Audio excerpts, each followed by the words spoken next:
do these focus groups, trying to understand what are actually the issues that we're failing to address in young people battling obesity. One guy who was incapacitated by significant excess body weight said, "I've written a poem." I said, "That's like totally cool. Let's hear it." And it was about how people look at him. And you could hear that he was bearing his soul. I said, "Do you do any more of this stuff?" And he said, "Yeah, I do this poetry slam. I actually didn't know what it was." I said, "That's fantastic." I said, "Can I come and listen?"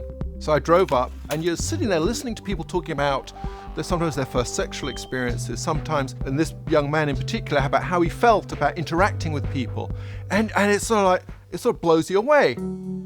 It so happened that this chap was very friendly with the lady who organized this. And she said, "We hear you're a doctor at Mayo Clinic. Are you going to do a poem?"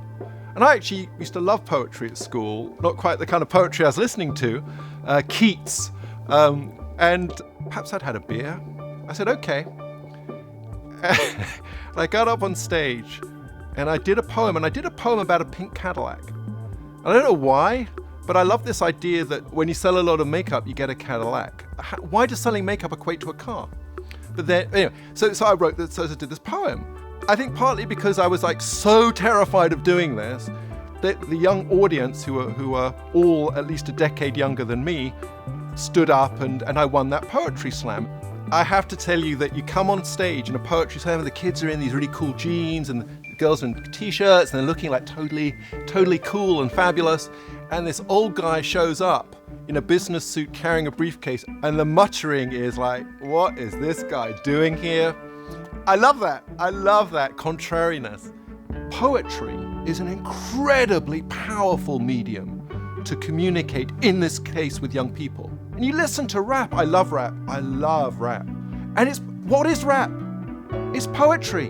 And so what are you hearing from the young generation? You're hearing poetry. You're hearing song. You're hearing creativity. So when we're working on an anti-bullying campaign for obesity, what did we do? We commissioned a rap artist to write a rap song. It's all about communication at the end of the day. And so that's how slam poetry fits in.